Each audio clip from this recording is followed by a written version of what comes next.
Welcome to St. Michael's online community. August is the month of compassion for the Church and Women's Month in our country. This week we also commemorate Women's Day. What do women need most on Women's Day this year? On this day, we honor the courageous actions of the 20,000 women who marched in 1956.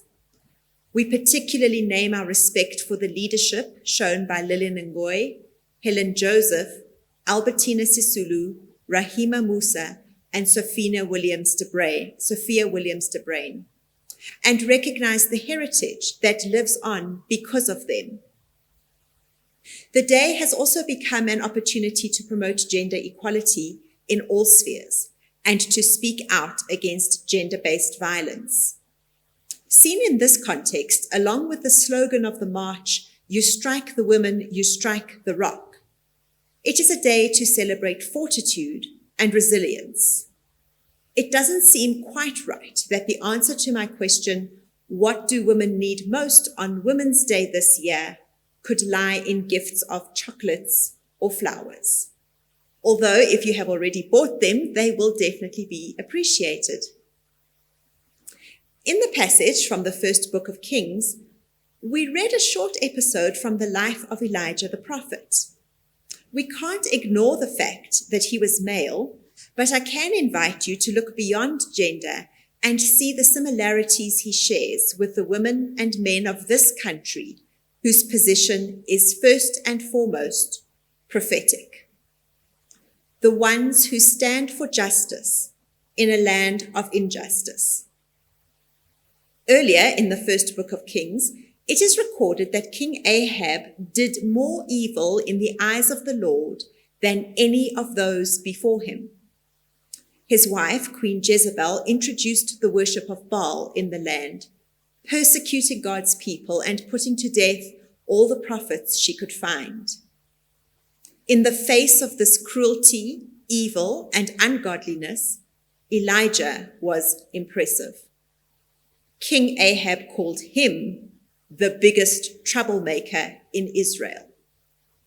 Sometimes what is intended as an insult is truly a compliment. How many of our brave and prophetic women to this day are labeled troublemakers for daring to challenge oppressive systems? At this stage of Elijah's story, he has just reached superhero status, overthrowing the prophets of Baal in an impressive and dramatic show. But that does not sound like the man that we have just read about. Hearing that Jezebel wanted to kill him, he was overcome.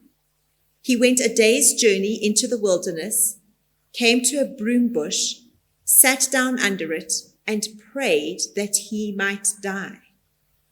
"I have had enough, Lord," he said. "Take my life. I am no better than my ancestors." Then he lay down under the bush and fell asleep. Even troublemakers and superheroes get tired. So too do you and I. All at once an angel touched Elijah and said, "Get up and eat." He looked around, and there by his head was some bread baked over hot coals and a jar of water. He ate and drank and then lay down again. The angel of the Lord came back a second time and touched him and said, "Get up and eat, for the journey is too much for you." So he got up and ate and drank. Strengthened by that food, he traveled 40 days and 40 nights until he reached Horeb, the mountain of God. What do women need most this year? Perhaps it is not flowers, but rest. Maybe it is not chocolate, but bread baked on hot coals.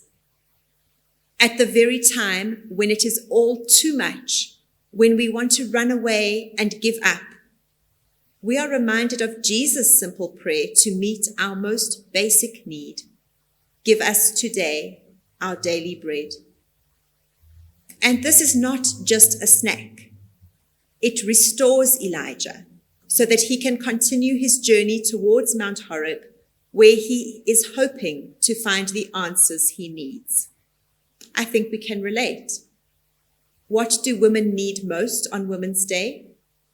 Not sentimental words, but replenishment and courage for the road ahead. The mysterious provision of waking up to an angel's wisdom and freshly baked bread brings together for us two ideas that are also found in today's passage from John's Gospel. The miraculous, transcendent God present to us in something as ordinary and everyday and accessible as bread. In the words, "I am the bread of life. Whoever comes to me will never go hungry, and whoever believes in me will never be thirsty." Jesus shifts the crowd beyond thinking about physical food to thinking about spiritual hunger as well. Using the image of living bread, Jesus invites us to see him anew, to allow God to draw us into a deeper faith, to find the sacred in the ordinary. In the words, "I am the living bread that came down from heaven. Whoever eats this bread will live forever," Jesus addresses our deepest need for redemption and transformation. He answers our cry for salvation, both now and in the life to come. What do we need most this Women's Day? We need to pause on our journey, if only for a moment. We need to recognize and name what we are hungry for. Rest, sustenance, replenishment, courage, and faith all come to us in the form of living bread.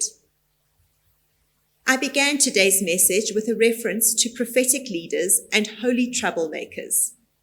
In this Women's Month, and in line with the idea of the sacred being present in all that we might consider ordinary, let me add this final thought.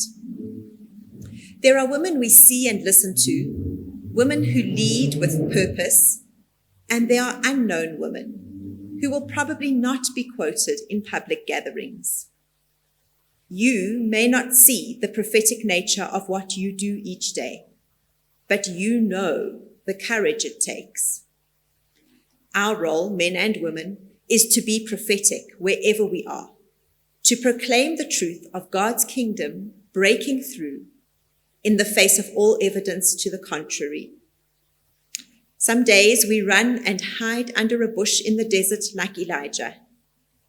But tomorrow, God wakes us and feeds us and restores us, so that into chaos, we speak hope.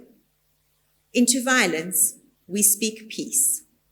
Into the storm, calm. Where there is hunger, we offer bread. Where there is division and exclusion, we proclaim unity and belonging. Where we are imprisoned by our past, we step forth in freedom and faith. These are what we all need this Women's Day.